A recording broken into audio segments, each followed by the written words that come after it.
CAPF AC 2022 mission 250 plus. Today we will see day number 12। इसमें आज हम 12वें दिन का क्वेश्चन देखेंगे। फर्स्ट क्वेश्चन इसमें है, consider the following statements regarding the Peshwa. Peshwa के बारे में आपको जानना है। महाराष्ट्र पॉलिटिक्स अभी देखो काफी प्रॉब्लमेटिक चल रहा है, आपको जानना चाहिए क्योंकि ये लंबे समय से न्यूज, इनफैक्ट जब से महाराष्ट्र इधर गवर्नमेंट बना है न्यूज में है, और ऐसे भी हिस्ट्री के पॉइंट ऑफ व्यू से आपको जानना चाहिए। तो फर्स्ट है, they encourage science and technology and took active interest in trade and industry. तो इसमें इन्होंने एक एक्टिव पार्टिसिपेशन नहीं किया, और in spite of all whatsoever आप ये मानते हो कि उन्होंने बहुत सारी चीजें की, लेकिन साइंस टेक्नोलॉजी आपके ट्रेड इट्सेट्रा में इन्होंने बहुत अधिक इंटरेस्ट नहीं दिखाया। बहुत सारे लोगों ने लूट मार में भी इंटरेस्ट दिखाया, लेकिन ये अच्छी चीजों में इंटरेस्ट नहीं दिखाया, तो ये आपका गलत है। और नेक्स्ट है, they radically transformed the revenue system of Mughal. No, वो मुगल के जो सिस्टम थे उसी को फॉलो कर रहे थे, और बस अपना टर्म को थोड़ा बहुत चेंज किया, अदरवाइज मैक्सिमम उन्होंने वही रखा। तो डी इसका करेक्ट आंसर है। नेक्स्ट का रहा, jurisdiction of the high courts can be altered by. किसी भी हाई कोर्ट है उसका जुरिस्डिक्शन जो है बदला जा सकता है। मान के चलो कि जैसे देखोगे कि ऐसे कॉन्स्टिट्यूशन में है एक तरह से कि हर स्टेट के पास अपना एक हाई कोर्ट होना चाहिए, लेकिन बहुत सारे अभी भी स्टेट हैं, इनफैक्ट देखोगे कि इनिशियली बहुत कम हाई कोर्ट से धीरे धीरे करके जैसे जैसे रिक्वायरमेंट बढ़ता गया, डिफरेंट स्टेट्स के पास अपने अपने हाई कोर्ट बनाते गए। तो ये इसको जुरिस्डिक्शन किसी को चेंज करना है तो वो किसके पास है, सिर्फ और सिर्फ पार्लियामेंट के पास वो पार है। नेक्स्ट का रहा, which dance form had greatly inspired the painters of the Kerala मुरल। तो एक तो सबसे पहले आप जानो कि केरला जो है ये में केरल का जो डांस फॉर्म है कथकली है। कथकली जो है उसमें एक तरह से आप यदि उनके ड्रेस देखोगे, ये सारे जो कॉस्ट्यूम देखोगे तो आपको लगेगा different different colour, different different types के हैं। तो वो उन्होंने कथकली को ये किया, कथकली ने केरल म्यूरल को प्रमोट किया। Next question number 4, the process of nuclear fusion in the sun requires. तो न्यूक्लियर फ्यूजन में क्या होता है, हाइड्रोजन जो होते हैं वो संलयित होकर के और वो यानी कि फ्यूज होकर के हीलियम बनते हैं, यानी कि डिफरेंट जो 1 He एक तरह से होता है, 2 ये 1 1 प्लस 2 1 1, तो एक तरह से 2 He, सॉरी, हाँ ये कह सकते हो कि 1H2 और 1H2 कह सकते हो, ये आपका 2He4 बन जाता है। ओके, सो हाइड्रोजन जो है हीलियम में बदल जाता है, तो ये इसका very high pressure and very, in fact जो टेम्परेचर होना चाहिए 10⁻6 डिग्री सेंटीग्रेड के रेंज में होना चाहिए। 10⁻6 डिग्री सेंटीग्रेड यानी 10 लाख डिग्री सेंटीग्रेड, ये आप नॉर्मल में बहुत मुश्किल होता है। तो इसी वजह से अभी साइंटिस्ट जो है इस पर वर्क कर रहे हैं, लिटिल सफलता मिली भी है। Next question number 5, with reference to a river system, pirating system. Pirating system जो क्या होता है, पायरेसी आप जानते हो कि एक तरह से जो ओरिजिनल है उसका डुप्लीकेट बनाना। तो इसमें पायरेटिंग, रिवर में भी पायरेटिंग सिस्टम होता है। तो पायरेटिंग में क्या होता है, कह रहा है कि the river which follow the slope of the terrain. No, the river which has captured the path of another stream. Yes, कोई एक रिवर है जिसने एक तरह से दूसरे का कैप्चर कर लिया हो, जा रहा रिवर और दूसरे के रास्ते का वो कैप्चर कर लिया, अनुसरण कर लिया, तो ये बी है, पायरेटिंग है। आप जानते हो पायरेसी है कि दूसरे को कॉपी करना, फॉलो कर लेना, तो बी इसका करेक्ट आंसर है। नेक्स्ट करा कि एयर क्वालिटी इंडेक्स, देखोगे अब अधिक से अधिक शहरों में ये देखा जा रहा है कि एयर क्वालिटी इंडेक्स मेजरमेंट किया जा रहा है, और एयर क्वालिटी इंडेक्स आज के डेट में इंडिया के जो मेजोरिटी बड़े शहर हैं उनकी स्थिति जो है वो बहुत बुरी है। तो ये एक्चुअली इंडेक्स इन इंडिया यहाँ यहाँ होना चाहिए, ठीक है ना, इन इंडिया। ओके, तो ये आपका अमोनिया है, लेड है, ओजोन है। Carbon dioxide air quality index में शामिल नहीं होता। ऐसा नहीं है कि कार्बन डाइऑक्साइड, लेकिन वो मेनली कार्बन डाइऑक्साइड जो है एयर क्वालिटी इंडेक्स के पॉइंट ऑफ व्यू से नहीं, ये आपका जो है ग्लोबल वार्मिंग में ये इंपॉर्टेंट होता है। तो 1 2 एंड 3 होगा। ओके, तो यदि हम कार्बन डाइऑक्साइड को देखते हैं तो लगेगा कार्बन डाइऑक्साइड तो है, तो कार्बन डाइऑक्साइड एक्चुअल में जो है ये एयर क्वालिटी वाले में इसमें मेजर नहीं किया जाता है, क्योंकि कार्बन डाइऑक्साइड यदि बनता है तो वो कंप्लीट कंबसन से ये ग्लोबल वार्मिंग में इंपॉर्टेंट भूमिका अदा करता है। तो ए हो गया। नेक्स्ट है, the question of disqualification of panchayat member shall be determined by. तो पंचायत के मेंबर है, panchayat member in the sense कि बहुत सारे पंचायत में 3 टायर होते हैं, तो उसमें गवर्नर अब सबको नहीं ये करेगा, वो डिटरमाइन। तो ये chief minister, no, chief minister individually. तो such authority as the state legislature में प्रोवाइड। तो स्टेट लेजिस्लेचर जो अपने डिफरेंट लॉ बनाएगा, मान के चलो किसी स्टेट ने बनाया कि डिस्ट्रिक्ट मजिस्ट्रेट जो डीएम या डीसी है वो करेगा, किसी ने बना सकता है कि जो बीडीओ है कुछ अथॉरिटी के लिए बीडीओ करेगा, कुछ के लिए डीएम करेगा, या कुछ के लिए स्पेशल ऑफिसर अपॉइंट किए जाएंगे। तो ये आपका जो स्टेट लेजिस्लेचर के पास ये पावर है, तो सी इसका करेक्ट होगा। Next, plan Balkan. Plan Balkan एक तरह से बल्कनाइजेशन ऑफ कंट्री, यानी कि लॉर्ड लॉर्ड माउंटबेटन ने जो था कि उसको जो डिवाइड करना, इंडिया को जो डिवाइड करने वाला है, बाल्कन का इससे मतलब भी एक तरह से हम जो समझते हैं कि बल्कनाइजेशन का मतलब उसको ब्रेक करना। तो a plan devised by Lord Louis Mountbatten जो थे to transfer power to separate provinces और confederation of provinces, with the Bengal and Punjab assembly being given the option to vote for partition of their provinces। तो वो provinces को participate करके India को एक तरह से 2 अलग अलग पार्ट में बांटना, और कुछ को एक तरह से उन्होंने दिया कि आपको इंडिपेंडेंट रहना है तो इंडिपेंडेंट रहो। तो ये इसका करेक्ट आंसर है। Next, question number 9, which of the following statement is are true about dead zone. Dead zone का मतलब ये होता है कि जहां ऑक्सीजन का सप्लाई वेरी लेस होता है, यानी कि वहाँ जो है सर्वाइवल लिविंग बीइंग्स, यानी कि वो आपका ओशियनिक है, तो ओशियन में लिविंग बीइंग का सर्वाइवल जो है मुश्किल हो, क्योंकि ऑक्सीजन सप्लाई जरूर चाहिए होता है। फर्स्ट का रहा है कि dead zone is an area in the water body where the area is completely devoid of oxygen in bottom water. ये कह रहा है कि कंप्लीटली डिवॉइड ऑक्सीजन नहीं होता है। हाँ, वहाँ ये होता है कि वहाँ कम हो जाता है, और दूसरा है कि सनलाइट प्रॉपर तरीका से नहीं पहुंच पाता है, सनलाइट भी नहीं पहुंच पाता है और ऑक्सीजन भी कम हो जाता है। लेकिन ये कह रहा है ना कि कंप्लीटली डिवॉइड कहीं भी ऑक्सीजन नहीं होता है, वो पहुंचता है।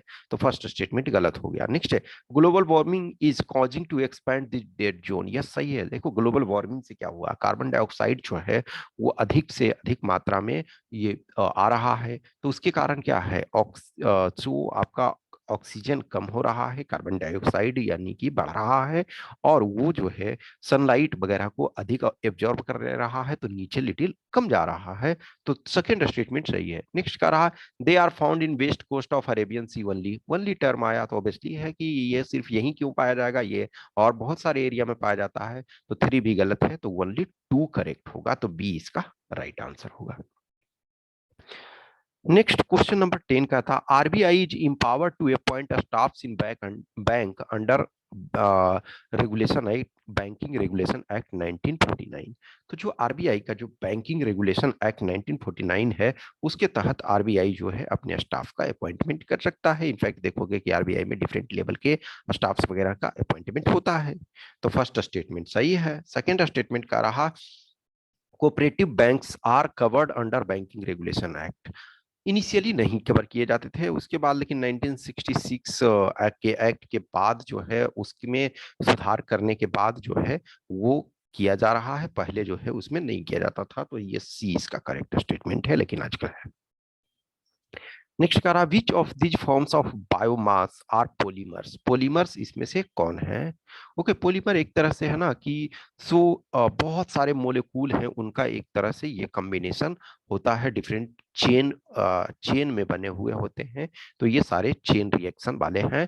तो ये सेलुलोज है, लिग्निन है, और हेमी सेलुलोज ये भी है, ऑब्वियसली सेलुलोज है, हेमी सेलुलोज भी है। तो 1 2 3, ऑल 3 आर पोलीमर।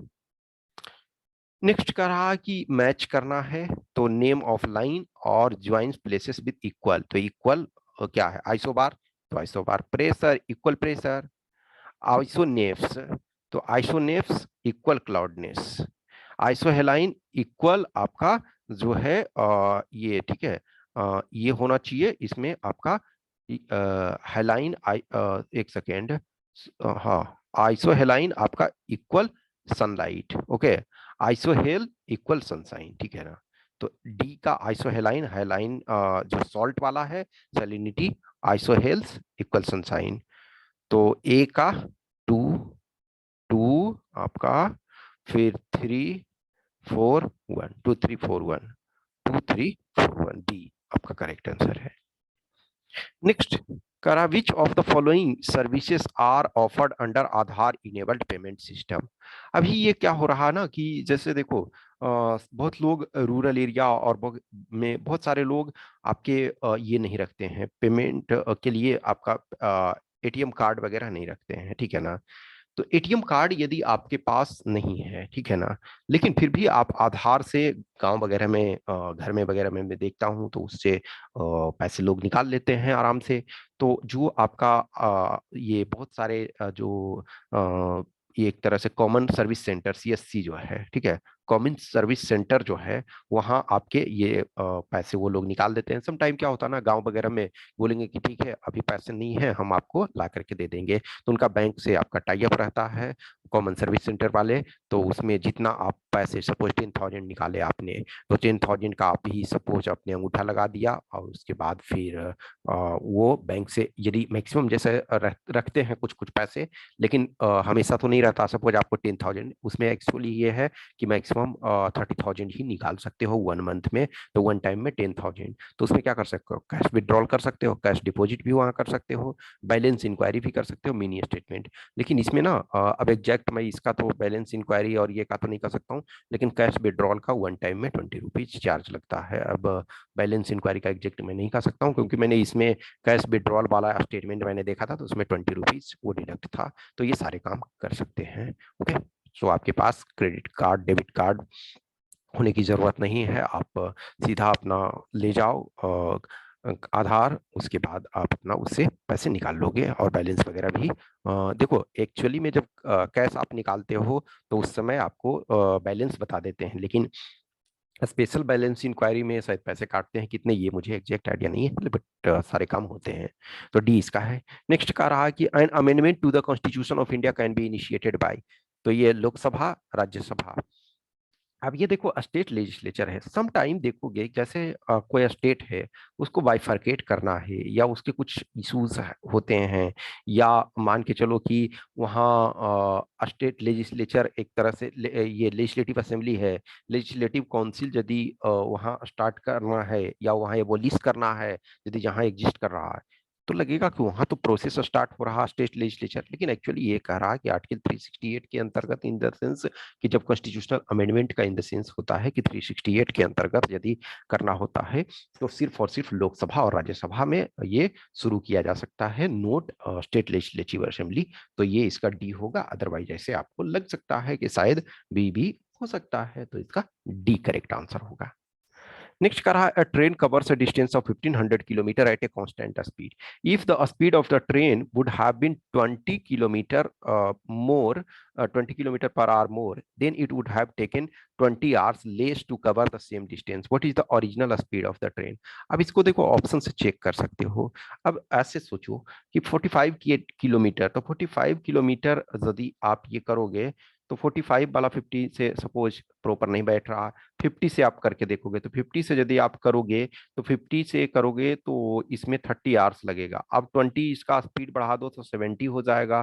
तो 70 होगा तो 70 इसमें सुटेबल नहीं बैठ रहा, 70 से पूरा डिविजिबल नहीं हो रहा। अब 30 से करके देखो, 30 से जब हम करते हैं तो 50 आवर्स लग रहा है। अब 30 को स्पीड बढ़ा दो, तो स्पीड जब बढ़ा देते हो 20 किलोमीटर तो 50 हो जाता है, तो अब 30 आवर्स लगता है। इसका मतलब ये आपका सही है, तो सी इसका करेक्ट आंसर है। नेक्स्ट क्या रहा है, what was the common element among the following 3 newspaper. The Servants of India, Gyan Prakash, Hitavada, ये क्या थे। They were newspaper brought out by the Indian National Congress, no. They were newspaper under influence of socialism, no. They were newspaper of moderate view brought out by the servants of India society। ये इसका correct answer है, तो सी इसका correct answer हो जाएगा। Next question number 17 कह रहा है कि 37 typist typed 666 pages in 6 minute. If each page contains 60 words, a typist types how many words a second on an average. अब हो ये आपको एवरेज निकालना है, सब बराबर से नहीं है टाइप कर सकता है, अलग अलग टाइप करेगा, लेकिन हमको एवरेज। तो देखो शब्द कितने हैं, 66 पेजेज हैं और आपके 60 वर्ड्स पर पेज में है। टाइम कितना लग रहा है, 6 मिनट टाइम। तो उसको आप 6 मिनट टाइम को आप सेकेंड में बदलना है, तो 6 × 60। और जो टाइपिस्ट कितने हैं, 37 टाइपिस्ट हैं। तो इसको 60 को 60 से काट दो, 6 को यदि इससे डिवाइड करोगे तो ये 1 1 1 हो जाएगा, 37 को डिवाइड करोगे तो 3 हो जाएगा। यानी 3 वर्ड्स पर second one typist average type कर रहा है। 18 19 20 एक्चुअली इस इंफॉर्मेशन पे आपके 3 क्वेश्चन दिए हुए हैं। तो इसमें कह रहा है कि कौन सा सही है। A plus B means A is the daughter of B. A into B means A is the son of B. A minus B means A is the wife of B. तो P into Q minus S। तो आप किसी ढंग से दोनों तरफ से लेकर के देख सकते हो। लेकिन अब यदि हम इसको लेकर के चलें तो Q जो क्या हो जाएगा, देखो ये है आपका means A is the son of B। अब Q माइनस, तो ये A is the wife of B। तो अब ये यदि लोगे तो क्या हो जाएगा, P into Q minus yes है। इसका मतलब क्या हो जाएगा कि ये आपका हाँ, Q means A is the wife of B। तो इसको आप ये ले करके चलो तो आपका Q जो हो जाएगा mother of P and yes is the husband of Q, hence yes is the father of P। तो ये आपका हो जाएगा क्या है कि Q आपका मदर ऑफ P हो जाएगा। ओके, हाँ, ये आपका जो हो जाएगा क्या है कि Q जो हो जाएगा मदर ऑफ P हो जाएगा। ओके, और जो आपका यस है वो हस्बैंड ऑफ Q हो जाएगा, तो इस वजह से यस जो है फादर ऑफ P हो जाएगा। ओके, नेक्स्ट सेम ये है, इसमें कह रहा नोट ट्रू। ठीक है ना, इसका इसमें देखो एक्चुअल में ना ये जो मैंने क्वेश्चन सेंड किया था उसमें आपका नहीं शब्द मिस हो गया था, तो बट आपको नहीं ये करना है। तो इसमें भी सेम सिचुएशन करोगे तो जैसे भी आप निकालोगे तो टी है इसमें, तो टी जो हो जाएगा एक तरह से टी है वाइफ ऑफ यस हो जाएगा। फिर आपका यदि हम देखते हैं यस जो होए वो सन ऑफ, ठीक है, सन ऑफ ये आपका बी हो जाएगा। अब बी जो होगा वाइफ ऑफ एम। अब तो इस वजह से यस जो है सन ऑफ बी हो जाएगा, S is son of B. तो डॉटर ऑफ बी नहीं होगा, तो डी गलत हो गया, तो डी आंसर हो गया। नेक्स्ट इसमें ये कह रहा है कि what is U to Z. Same relation आप इसको ऑप्शंस के थ्रू आप प्रॉपर जो ये है उसमें से चेक करोगे तो ये आपका आएगा यू जेड का क्या है एक तरह से, ठीक है ना, यू जेड का जो है ग्रैंड मदर है, आप इसको करोगे। ओके, नेक्स्ट आपका है it was reduced us to politically to serfdom. यानी कि एक तरह से हमको कृषि दासता कह सकते हो कि एक कोई जमींदार है और हम जमींदार के एक तरह से मजदूर जैसे हैं। It has sapped the foundation of our culture. It has degraded us spiritually. This was Mahatma Gandhi complaining of the ill effects on Indians of which action or policy of the colonial government. तो ये salt tax के बारे में गांधी जी कहते हैं कि इसने हमारी स्थिति जो है बहुत बदतर बना दी है। ओके, तो इसका ए करेक्ट आंसर हो जाएगा। नेक्स्ट है arrange the following green house gases in the increasing order of their global warming. तो ये ग्लोबल वार्मिंग में सारे कंट्रीब्यूट करते हैं, लेकिन इसमें कह रहा है increasing order.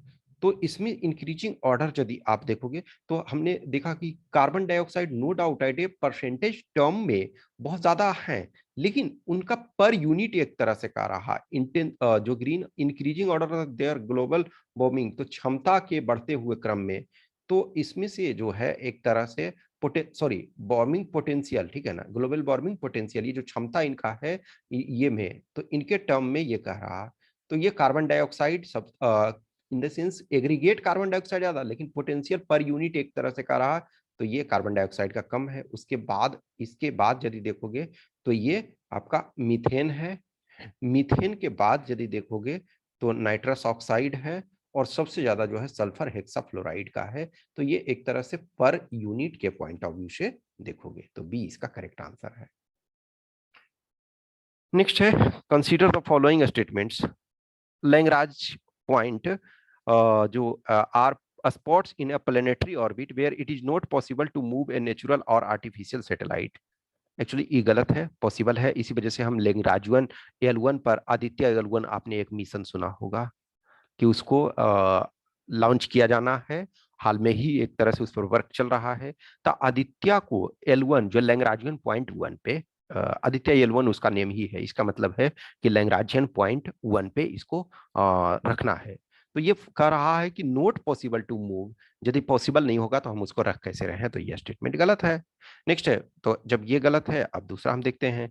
Pull of gravity working from two opposite celestial body is balanced due to centripetal force of their orbits. तो कह रहा है कि ये जो है कि pull of gravity working from two opposite celestial body is balanced due to centripetal force of their body. Yes, जो ये लैग्रांजियन पॉइंट पे है तो यहाँ इसको बैलेंस किया जाता है। तो बी आपका यानी ये रीजन आपका सही है, तो एक इनकरेक्ट है और बी जो है करेक्ट है, तो सी इसका आंसर हो जाएगा।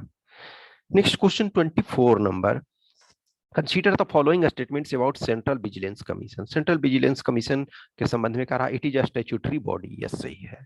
It is controlled by ministry of home affairs. No, ये एक तरह से अपने आप में अपेक्स बॉडी है। इसको कोई कंट्रोल नहीं करता है। इसके जो चेयरमैन होते हैं, मेंबर्स होते हैं, ठीक है ना, तो ये आपका पार्लियामेंट के स्टैट्यूट के द्वारा ये बनाया गया है। ओके, के संथानम कमेटी के रिकमेंडेशंस पे बनाया गया। फिर उसके बाद में इसको स्टैट्यूटरी स्टेटस दिया गया। इनिशियली इसके पास स्टैट्यूटरी नहीं था, एग्जीक्यूटिव बॉडी के तौर पे शुरू में बनाया गया था, फिर उसको जो है दिया गया स्टेटस आपका स्टैट्यूटरी का। तो फर्स्ट सही है, सेकंड गलत है। तो आपके पास दो विकल्प अब बच रहा है। Next, it is an investigating agency with the power to investigate against any authority which is subject to allegation of corruption. No, सबको ये नहीं करती है। जो आपका जॉब वगैरह में है, डिफरेंट जो स्पेसिफिक केसेस वगैरह हैं कि ऑलरेडी जो जॉब में है उन पर्सन के ऊपर ऐसा किया जाता है। अदरवाइज और अदर्स के लिए, बहुत सारे के लिए सीबीआई भी आपका है। सीबीआई में एक करप्शन ब्यूरो भी है, तो वो करप्शन के केसेस वगैरह को देखती है। तो हर कोई ये नहीं करती है, जिस कुछ स्पेसिफिक कोई करती है। तो ये इसका करेक्ट आंसर है। Next question number 25। Chromium oxide is used as an ingredients in paint to obtain. तो क्रोमियम जो है ग्रीन कलर के लिए यूज किया जाता है, तो ए इसका करेक्ट आंसर है। नेक्स्ट आपको ऐसे लिखना है कि everyone is ready to give opinion but very few are there to lend their hand. यानी हर कोई अपना राय देने के लिए तैयार है, तैयार होते हैं, लेकिन बहुत कम ऐसे हैं जो मदद के लिए अपना हाथ आगे बढ़ाते हैं। ये आप कहीं भी देखोगे, जैसे फॉर एग्जांपल आप जहाँ लोग अधिक एक दूसरे से कनेक्ट होते हैं, जैसे गांव वगैरह में जाओ, कुछ भी आपको समस्या है तो लोग इन नंबर ऑफ पीपल होंगे, अच्छा अच्छा ये हो गया है, अरे ऐसे काहे नहीं कर रहे हो, ये क्यों नहीं, why don't you are doing this this this and that. लेकिन जब रियल हेल्प की जरूरत होता है तो बहुत कम लोग आते हैं। जैसे फॉर एग्जांपल देखो, आज की डेट में आप फेसबुक पे जुड़े हुए हो, वो कभी कभी नुकसान भी पहुंचाता है कि कोई दोस्ती के चक्कर में फ्रॉड भी बहुत सारे लोग करते हैं। लेकिन ऐसे है कि आपके पास, किसी को लगेगा कि मेरे पास 3000 फ्रेंड्स हैं, 2000 फ्रेंड्स हैं, 1000, लेकिन रियल में जब आपको मदद की जरूरत होती है तो आपके पास बस एक दो तीन चार पांच ही ऐसे लोग होते हैं जो कि यस कहते हैं कि हाँ, हम आपके लिए रेडी हैं। तो there are so many, in fact देखो फिलोसफिकल कुछ ऐसे बीच बीच में आते रहते हैं। तो आपके पास थोड़ा सा अपॉर्चुनिटी होना चाहिए, थोड़ा सा ऑप्शन होना चाहिए कि आप चीजों को एक्सप्लोर कर पाओ। तो everyone is ready to give opinion, बहुत सारे लोग होते हैं, there are so many people, but real help बहुत कम लोग करते हैं। सेकंड ऐसे है कि after voting for any political party और coalition voters have almost no power for next 5 years।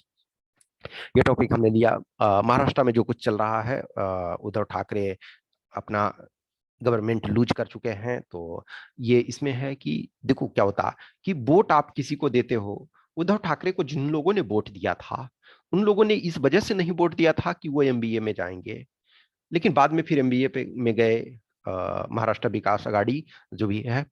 तो अब उसके बाद जैसे वोट दे दिया जनता ने, पीपल ने वोट दे दिया, अब वो वोट के साथ नेताजी जीत करके क्या करते हैं, वो उसके पास कोई पावर नहीं है। तो इस पर एक आपको ऐसे लिखना है, ऐसे इसमें ऑब्वियसली है, ऐसे लिखोगे तो ये हमारा कि चुनाव सिस्टम हमारा क्या है, सिस्टम हमारा क्या है। और कुछ जगह यदि देखोगे राइट टू रिकॉल भी होता है। तो राइट टू रिकॉल जो है हमारे पास इंडिया में एक तरह से सिस्टम अभी वो नहीं है, क्योंकि प्रॉब्लम क्या है ना कि इंडिया का इतना ज़्यादा मतदाता होते हैं कि अब राइट टू रिकॉल करने पे बहुत मुश्किल होती है, चीज़ें बहुत ज़्यादा मुश्किल हो जाती है। एक बार इलेक्शन करवाना पड़ता है, री इलेक्शन करवाना पड़ता है, तो बहुत ज़्यादा एक्सपेंडिचर होता है। बट एनीवे आपको सॉल्यूशन के तौर पे चीज़ें ये लिखना है। ओके, सो ये दो ऐसे हैं, आप उसको लिखो।